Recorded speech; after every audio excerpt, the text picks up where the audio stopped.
شریعت کے لیے ہو، اور ہمارا جدا ہونا بھی دین کے لیے ہو، تو پھر انشاءاللہ کل قیامت کے دن اللہ ہمیں بھی عرش اعظم کا سایہ عطا فرمائے گا۔ اب ملنا کس سے بھائی؟ اللہ کے لیے ملنا بولے تو دیندار ہو۔ ہماری دوستی کس سے ہونا چاہیے؟ جی ہماری دوستی اچھے لوگوں سے ہونا چاہیے، نیک لوگوں سے، بزرگوں سے، اللہ والوں سے، علماء سے، حفاظ سے، دینداروں سے، متقیوں سے، پرہیزگاروں سے۔ ذرا دیکھیں ہماری دوستی میں کون کون ہے؟ ہمارا اٹھنا بیٹھنا کن کے ساتھ ہوتا ہے روزانہ؟ جی میں سگریٹ پینا سیکھا کس سے؟ میرا جو دوست ہے وہ سگریٹ پیتا تھا، اس لیے میں بھی سگریٹ پینا سیکھ گیا۔ میں شراب پینا کس سے سیکھا؟ جو میرا دوسرا دوست وہ شرابی تھا، اس کے ساتھ اٹھنا بیٹھنا کرتا تھا، اس لیے میں بھی شرابی بن گیا۔ میں کس سے دوستی کرتا ہوں؟ جو نماز نہیں پڑھتا، اس سے میری دوستی ہوتی، اس لیے کہ اگر میں نماز چھوڑوں تو وہ مجھے کچھ نہیں بولے گا جی، اور وہ نماز چھوڑے تو میں اس کو کچھ نہیں بولوں گا۔ اگر میری دوستی نمازی سے ہو، نماز کا وقت ہو جائے تو کیا کہے گا کہ چلو نماز کا وقت ہو گیا، نماز پڑھ کے آئے، اذان ہو رہی ہے نماز ہو جائے۔ لیکن ہماری دوستی کس سے ہے؟ جی سودی کاروبار کرنے والوں سے، بیاج بینکنگ انٹرسٹ کا دھندا کرنے والوں سے، اور ہماری دوستی جو ہے لچے لفنگوں سے ہے، اور نالائقوں سے ہے، اور بے دینوں سے ہے، جو دنیا کی باتیں کرتے ہیں، اچھی اچھی باتیں کرتے ہیں، ان سے ہماری دوستی ہے۔ ذرا اٹھا کر دیکھیں ہماری دوستی علماء سے ہے، اللہ والوں سے ہے، اللہ والوں کی مجلس سے ہے ہماری دوستی۔ اللہ رسول کی بات پونے گھنٹے کو شروع ہوتی ہے، مجمع کب آ رہا ہے؟ 1:30 بجے، 1:45 بجے بیان کے ختم ہونے کا انتظار کرتا۔ بھائیوں دوستی کا مطلب یہ نہیں کہ ہاتھ ملا کے کھڑے ہو جاؤ، بلکہ دوستی یہ ہے کہ جہاں اللہ اس کے رسول کی بات ہوتی ہے، جہاں مجلس لگتی ہے، وہاں جا کر بیٹھا۔ ہفتے کے دن کا اعلان کیا جاتا ہے کہ قرآن کی تفسیر ہوتی، کتنا مجمع آتا ہے؟ گنے چنے لوگ، 10-20 لوگ، 15-20 لوگ آتے ہیں، اور وہی دنیا کے کاموں کے لیے کتنا بڑا مجمع جاتا ہے۔ بازاروں میں دیکھو کیا حالات ہے، مانا کی ضرورتیں بہت ہیں، بے شک جی بیوی بچوں کی ذمہ داری ہے، کاروبار کا مسئلہ ہے، پیٹ کا مسئلہ، ضرور کاروبار کریں کہ یہ کاروبار بھی منع نہیں ہے، لیکن ہمارا کاروبار تو اللہ اور اس کے رسول کے احکامات توڑ کر کرنے والا کاروبار۔ اذان ہوتی ہے کوئی پرواہ نہیں، نماز کی فکر نہیں، 10 منٹ ہمارے پاس نماز کے لیے وقت نہیں ہے، تو بتاؤ بزرگوں کہ ہم کیسے اللہ کو منہ دکھائیں گے قیامت کے؟ رسول اللہ کو کیا منہ دکھائیں گے، کیا چہرہ دکھائیں گے؟ اللہ اور اس کے رسول کے جی عاشق ہونے کا دعویٰ کرتے ہیں۔ سرکار مدینہ حضرت محمد رسول اللہ صلی اللہ علیہ وسلم کیسے پاکیزہ ہوتے ہم جانتے ہی نہیں، حضور کی ذات کو ہم نے جانا ہی نہیں۔ ہمیں بھی ہمارے نوجوانوں کو غیروں کا طریقہ پسند آ رہا ہے، ان کی جیسی کٹنگ، ان کی جیسی داڑھی، ان کا جیسا لباس، ان جیسا چال ڈھال، ان کا لائف اسٹائل، محمد رسول اللہ کا طریقہ پسند نہیں ہے ہمیں۔ کون ہے محمد رسول اللہ؟ جی آپ سارے عالم کے لیے رحمت بن کر آئے، سارے عالم کے نبی، کائنات کے نبی، جناتوں کے نبی، جمادات کے نبی، حیوانات کے نبی، انسانوں کے نبی، مخلوقات کے نبی، چرندوں کے نبی، درندوں کے نبی، چیر پھاڑ کر کھانے والے حیوانات کے نبی، مچھلیوں کے بھی نبی، آسمانوں کے تمام مخلوق فرشتوں کے نبی، کائنات کے امام حضرت محمد رسول اللہ جن کے صدقے میں کائنات بنائی گئی، ایسے پاک نبی کا طریقہ آنے میں پسند نہیں، جن کے ہاتھ میں جنت کی چابی ہے، کیا ہے بھائی؟ جنت کی چابی ہے، جن کی ایک سفارش سے تم اور میں جہنم سے بچ کر جنت میں جا سکتے ہیں، لیکن اس نبی کا چہرہ ہمیں پسند نہیں۔ جا کر دیکھ لو آئینت میں، اپنا چہرہ دیکھ لو، میرا چہرہ محمدی جیسا ہے یا یہودی جیسا ہے، خود فیصلہ کر لو، میں جنت میں جاؤں گا یا یہودیوں کے ساتھ دوزخ میں جاؤں گا، خود فیصلہ کرو۔ جن کے صدقے میں کھا رہے ہیں، اس پاک نبی کا چہرہ اگر ہمیں دنیا میں پسند نہیں ہے، ان کا طریقہ پسند نہیں ہے، خدا کی قسم جنت میں کا لباس آج ہمیں پسند نہیں ہے. جینس پینٹ بڑے شوق سے پہنتے ہیں, لیکن کرتا پاجامہ کبھی شوق سے پہنا ہے ہم نے؟ جمعہ کے دن مشکل سے کرتا پاجامہ پہن کر آتے ہیں, اور جمعہ کے دن بھی بدنصیب لوگ وہ ہیں جو پینٹ شرٹ میں ٹی شرٹ میں آتے ہیں مسجد کو, بغیر ٹوپی کے آتے ہیں. یہودیوں کا طریقہ لے کر آتے ہیں, نصرانیوں کا آپ میرے بارے میں کچھ بھی برا بنا دیں مجھے کوئی فرق نہیں پڑتا. فرق اس کا ہے کہ آپ کو رسول اللہ کا طریقہ بھی پسند نہیں ہے. شاید آپ کو علم نہیں ہے تو میں بتا دیتا ہوں, جن کے ہاتھ میں جنت کی چابی ہے, دنیا اور آخرت کی بھلائی ہے, اس نبی کے طریقے کے پیچھے چلو, دنیا اور آخرت کی عزت ہے, کامیابی ہے. جس نبی نے باقی کا طریقہ سکھایا, جینے کا سلیقہ سکھایا, جی کسی کو دھوکہ نہیں دینا, جھوٹ نہیں بولنا کسی سے, کسی کی غیبت نہیں کرنا, ایسے پاک طریقے, ایسا پاک زندگی, حلال کمائی کمانا, حرام کمائی کے خرید بھی نہیں جانا, شراب کے خرید بھی نہیں جانا, جی زنا کے خرید بھی نہیں جانا, اس سے تمہاری دنیا اور آخرت تباہ ہو جائے. تو جناب محمد رسول اللہ صلی اللہ علیہ وسلم کی ایک ایک حدیث, جی میں جو عرض کر رہا ہوں, چوتھی چیز کہ آپس میں ہمارا اٹھنا بیٹھنا, لین دین, ہمارا معاملہ جی دینداروں کے ساتھ حلال طریقے کا ہو, اللہ والوں کے ساتھ ہو, علماء کے ساتھ ہو, کہ دین صرف سننے سے نہیں آ جاتا, دین تو محنت سے آتا ہے, مجلسوں میں بار بار شریک ہونے سے آتا ہے. کتنے ہمارے نوجوان جن کو وضو کرنے کا طریقہ معلوم نہیں, کتنے فرض ہیں وضو میں, کتنے فرض ہیں؟ کسی نے 6 کہا, کسی نے 7 کہا, کسی نے 8 کہا, اور اس کی تعداد یوں دکھ رہا ہے. اور غسل کے کتنے فرض ہیں؟ کسی نے 5 کہا, کسی نے 6 کہا, اور ملانا کیا ہے, غسل میں بکیٹ بھی داخل ہے, جگ بھی داخل ہے, جگ, ٹاول, صابن, یہ سب غسل کے فرائض بیان ہیں. غسل کے 3 فرض ہیں, وضو کے 4 فرض ہیں. منہ بھر کر کلی کرو, غسل کا پہلا فرض ادا ہو گیا. ناک کی نرم ہڈی میں پانی ڈالو, پانی پہنچاؤ, غسل کا دوسرا فرض ادا ہو گیا. اور سارے بدن پر پانی پاؤ, سر کے بالوں سے لے کر پیر کے ناخن تک سارے جسم کو بھگاؤ, ایک ذرہ برابر بھی کہیں سوکھا نہ ہو, غسل ادا ہو گیا, پاک ہو گیا. اتنے ہی ہیں. وضو کے کتنے فرائض ہیں؟ 4 فرض. ہم نے تو دیکھا دیکھی وضو سیکھا ہے. سارا چہرہ دھونا, چہرہ کہاں تک ہے تو معلوم نہیں ہے. چہرہ جو ہے پیشانی کے بالوں تک ہے. یہ جو پیشانی کے بال جہاں شروع ہوتے ہیں, یہاں سے پوری پیشانی آ گئی, پورا چہرہ آ گیا, ٹھوٹی کے نیچے تک. یہ جو کان کے جو سوراخ ہے, روزن جسے کہتے ہیں, اس کے بعد جو لوگ کی ہے, وہاں تک پورا چہرہ دھونا. اگر ذرہ برابر بھی سوکھا ہے تو وضو نہیں ہوتا, چہرے کا وضو نہیں ہوا.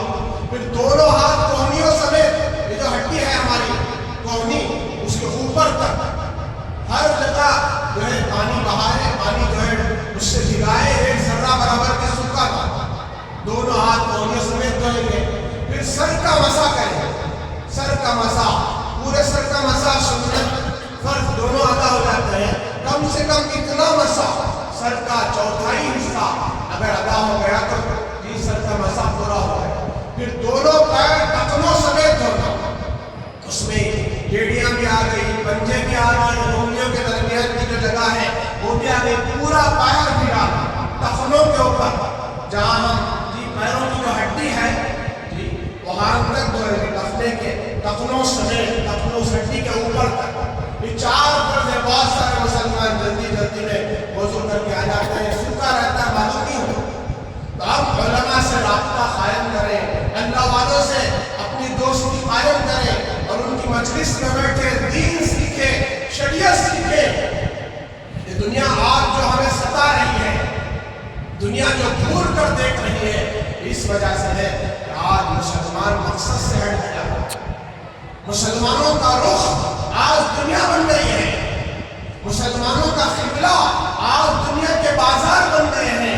حالانکہ ہمارا قبلہ یہ ہے, اور یہ مسجد اللہ کے گھر, جہاں آؤ, دین سیکھو, شریعت سیکھو, عبادت کرو, اپنے ایمان کو مضبوط کرو, اور پاکیزہ زندگی گزارنے کے لیے باہر جاؤ. جو مسجد میں تم نے عمل کیا ہے, 2 رکعت نماز جو ہم نے ادا کی ہے, کا حکم، نبی کا طریقہ جو ہم نے ادا کیا ہے، اس طریقے میں اور اس نماز میں ہم نے کوئی گناہ کا کام نہیں کیا۔ بولو بھی قیام کیے نا، ہم ہاتھ باندھ کے کھڑے ہوئے اللہ کے سامنے، کوئی گناہ کا کام کرے؟ بھائی کوئی گناہ کا کام ہوا ہم سے؟ نہیں ہوا۔ رکوع میں گئے، کیا گناہ کیا؟ کوئی گناہ کا کام نہیں ہوا۔ پھر سجدے میں گئے، پھر اتحیات میں بیٹھے، ایسے 2 رکعت ہم نے مکمل کی، سلام پھیرا، کوئی گناہ کا کام نہیں ہوا۔ یہ مسلمان جیسے مسجد کے اندر ہوتا ہے ویسے ہی باہر بھی ہوتا ہے۔ ایسا نہیں کہ مسجد کے اندر تو ماشاءاللہ پکا مسلمان ہے، پکا مومن ہے، باہر گیا تو وہی جھوٹ، وہی غیبت، وہی نام کام کی باتیں، وہی دھوکے بازی، پیسے دیے تو واپس نہیں دینا، دینے کی نیت سے نہ لینے والا وہ بہت بڑا مجرم ہے اللہ کے یہاں۔ قرض لیتے ہیں تو واپس لوٹانا نہیں لوٹانا، کتنے ایسے دھوکے باز، یہ اللہ حفاظت کرے۔ یہ مسلمان کے نام پر دھبا ہے، دیندار کے نام پر دھبا ہے، لیتے ہیں تو واپس لوٹانا معلوم نہیں، دھوکہ دینے کی نیت سے لیتے ہیں۔ اللہ حفاظت کرے۔ اللہ کے نبی نے فرمایا دھوکہ دینے والا اور جھوٹ بولنے والا کبھی مسلمان نہیں ہوتا۔ مسلمان سب کچھ ہو سکتا ہے لیکن دھوکہ دینے والا مسلمان نہیں، جھوٹ بولنے والا مسلمان نہیں۔ تو جیسے ہم مسجد میں نماز پڑھیں اور اللہ کا حکم ادا کرنے سے باہر والی زندگی گزاریں گے، پھر ہمیں دعوت دینے کی ضرورت نہیں ہے، لوگ خود بخود اسلام میں داخل ہو جائیں گے۔ لہٰذا نمازوں کا اہتمام کریں، 5 وقت کی نماز کی پابندی کریں، اس سے پہلے کہ ہم پر اللہ کی طرف سے جوتے پڑیں اور اللہ کی طرف سے عذاب اور لعنت کا انکار ہو، اس سے پہلے ہم نمازی ہو جائیں، اللہ سے ڈرنے والے بن جائیں، تقوی والے بن جائیں، طہارت والے بن جائیں، کہ ہمارا مقصد آخرت، ہمارا مقصد آخرت کی زندگی، جنت ہے، دنیا نہیں ہے۔ ہم پیٹ پر پتھر باندھنے تیار ہیں لیکن حرام نہیں کھائیں گے، جھوٹ نہیں بولیں گے، ہم نبی کی سنت زندہ کر لیں گے لیکن جھوٹ بول کر کمائیاں نہیں کمائیں گے، دھوکہ دے کر نہیں کمائیں گے، اور جو ہے سود پر پیسے لے کے بلڈنگیں نہیں چڑھائیں گے، لون پر پیسے لے کے بلڈنگیں نہیں چڑھائیں گے۔ اپنے آپ کو مالدار اور شاندار دکھانے کے لیے اللہ اس کے رسول کو ناراض نہیں کریں گے۔ یہ عزم کرتے جائیں، توبہ کرتے جائیں، ہم نمازی بنیں گے 5 وقت کے، اور ہمارے چہرے پر ایک مٹھی داڑھی آئے گی، کتنی بھائی؟ ایک مٹھی، آدھی مٹھی، پاؤ مٹھی، فیشن کی داڑھی، یہ سب بیکار ہے، خشکے پر چٹنی رکھے جیسا، سمجھ میں آئی بات؟ ایک مٹھی داڑھی رکھے، مونچھوں کو تراشے، نبی والا طریقہ ہے، اور سر پر ٹوپی ہو، ہمیشہ موت کی فکر ہو، مرنے کے بعد کی زندگی کی تیاری ہو، اور باقی سارے کام کریں، منع نہیں ہے، لیکن تیاری ایسی ہو کہ ملک الموت آ جائے تو جانے میں پریشانی نہ ہو۔ ملک الموت آ کر کہے کہ تمہارا وقت آ گیا جانے کا، آپ کاروبار میں، اچھا ٹھیک ہے چلیں گے، کاروبار میں بھی ہماری زبان سے کلمہ نکل جائے، کیونکہ کاروبار میں سچائی، امانت داری کو اختیار کیا، گھر میں ہے تو گھر میں کلمہ نکل جائے منہ سے، مسجد میں ہے تو مسجد میں کلمہ نکل جائے، ایسی ہماری پاک صاف زندگی ہو۔ اس لیے نمازوں کا اہتمام کریں، اپنے بچوں کو مدرسے کے لیے، مکتب کے لیے بھیجیں، اور خود بھی دین سیکھنے کے لیے، قرآن سیکھنے کے لیے مسجد میں آئے۔ بعد نماز عشاء ہماری اس مسجد میں تعلیم بالغان کا مکتب مدرسہ چلتا ہے، اور ہر ہفتہ انشاءاللہ بعد نماز عشاء قرآن کریم کی تفسیر ہوتی ہے، مستقل دین سیکھنے اور سمجھنے کے لیے تفسیر میں بھی شریک ہوں، اور ہر جمعرات اللہ کے پاک نام کی مجلس، ذکر کی مجلس ہوتی ہے، ہر جمعرات مغرب کی نماز کے بعد اس مجلس میں بھی تھوڑی دیر آئے، اس سے انشاءاللہ ہمارے دل کی صفائی ہوگی، اللہ کا دھیان نصیب ہوگا، گناہوں سے محفوظ رہیں گے۔ اور آخری گزارش ہے، اپنے بچوں کو موبائل فونوں سے بچائیں۔ موبائل فون یا بچوں کو تباہ کرنے والی چیزیں آپ کا نافرمان آج اپنے بچوں کو بنا دیا ہے۔ آپ کے بچے آپ کی بات نہ ماننے کی سب سے بڑی وجہ کیا ہے؟